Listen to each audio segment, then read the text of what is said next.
Alexandria Ocasio-Cortez has this green agenda which has to be paid for with money from the rich. It simply won't work. Well, I think right now we don't even know what this means. It's a warmed-over slogan. These types of policies are not only unconstitutional, but they're morally wrong and just bad politics.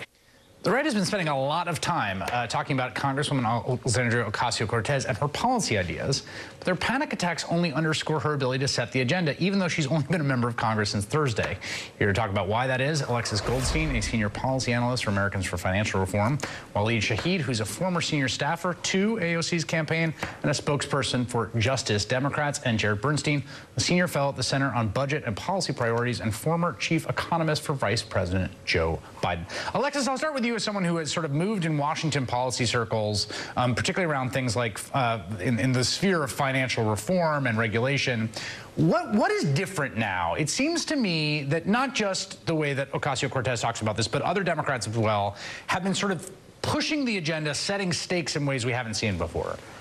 You know, it's really fascinating, and Representative Ocasio-Cortez, before she was a congresswoman, made waves with this bill that passed in May of last year that rolled back all these rules on Wall Street and basically said we didn't need all of this automatic monitoring on the really big banks. And she called out Democrats in a really big way and said this is a bad idea.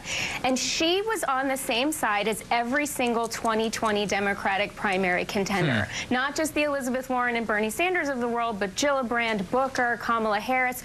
All of them voted against this big deregulatory package. So in some ways, I feel like this split in the Democratic Party, right? Are we going to be the party of the workers and families? Or are we going to be the party that chooses the wealthy and give them big tax breaks? Has been in the works for a while. And Ocasio-Cortez has sort of been on the forefront of it, but she's by no means the only one. And so I would sort of argue that the people vying for the top of the ticket have seen that this is the way to go for a while. Right, but there's two things. There's the politics of sort of whose side are you on and this in this sort of left-right spectrum. But Jared, what I find fascinating here is this idea of the Overton window, right? Like saying things that seem crazy at first and then they come to seem not crazy. So like in the beginning, getting rid of the estate tax was crazy. Like, why would you get rid of the estate tax? It's going back to Andrew Carnegie writing essays about how important it is for inherited wealth to be taxed. And then all of a sudden it worked its way into the middle of the conversation. Right. I haven't seen Democrats do that in reverse in the same way. And you've been on the inside and outside in politics for a long time. What do you think? Well, I haven't seen Democrats do that either, except for last week. And so you're absolutely right. This is a remarkably quick transformation, and it's one that's been such a long time coming. And by the way, it's one of the reasons, and I agree, it's not just Congresswoman Ocasio-Cortez, but it's one of the reasons why a lot of us are just feeling downright excited about the possibilities of opening that window and having conversations we haven't been able to have for decades. Now, that doesn't mean anything's going to be legislated tomorrow or perhaps even over the next couple of years. But that's no reason not to open that window, set the table, and start having a conversation we should have been having a long time ago. Do you have a theory of this, Waleed, as someone who worked on that campaign, about like big, simple, grand policy proposals as opposed to sort of like, you know, the high point of sort of the Clinton-esque in the 90s, right, where there was divided government. It was like, you know, cards inside TVs to block bad parenting and school, bad content and school uniforms. This is kind of the opposite of that. Is that like a realized theory about how to talk about politics? Yeah, totally. I mean, the Clinton-style Democrats of that era are totally out of touch with where the Democratic Party primary voters are in 2020. A lot of the people at the top of the Democratic Party who are wealthier, more white, more male than the bottom of the party, they grew up at a time of Richard Nixon and Ronald Reagan, and they've been made to be afraid of these strong Democratic Party ideas like the New Deal and the Great Society and New Deal liberalism. And now Alexandria Ocasio-Cortez and that whole generation of Democrats is no longer, they're not part of that generation. I think there is something generational, and I also think, just to argue on the other side, devil's advocate, like part of it's like the hard.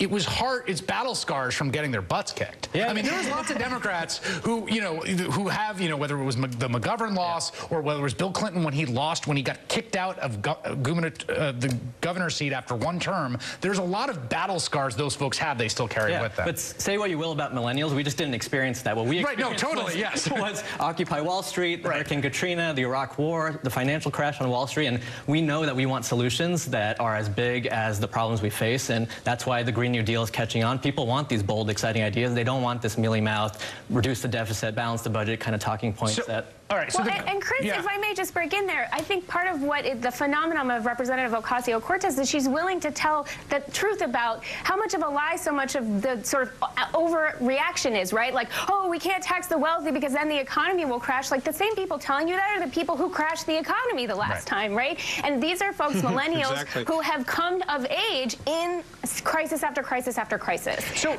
but here's... but there's... Go ahead, Jared. Sorry, finish. Go ahead. No, you go. There's something else. There's something else going on here. You know, I'm old enough to remember a time when actually a lot of members of Congress believed in an amply funded, functional government sector that actually addressed and tried to solve the problems we face. It's only over the last 10, 15 years that you have a major party that feels completely and acts in completely the opposite direction. Send me to Washington, I'll make sure it stays broken and unfunded. Interestingly, I see many of these new members harking back, not just to a tax code, by the way, that worked very well for America in an earlier period, but also to a form of government that potentially works better. And what's particularly exciting is that it's such a diverse crowd that they're bringing to the table. You know, so here's the Green New Deal is a perfect example. You just mentioned it, right? Like, it's great because it's like simple and bold and like, oh, the New Deal is great. And green, everyone loves green, so you put them together. And it's sort of unclear what it means, but I think that amorphousness can be politically advantageous.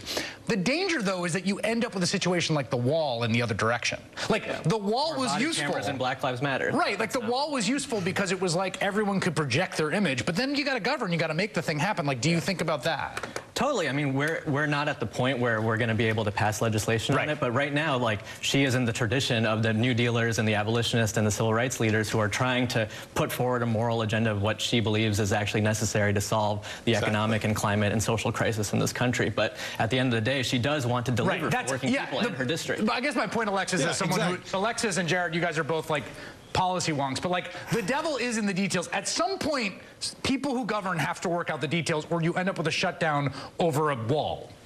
Yeah, but we also just need a huge investment in wealthy people this time last year, right? And so now there's this new generation saying, well, instead of investing in millionaires and billionaires, let's invest the same amount of money, right, $2 trillion Trump tax scam in something like a Green New Deal. And it's like, it's been a failure of an imagination, so I'm as excited as Jared about the new creativity. Jared.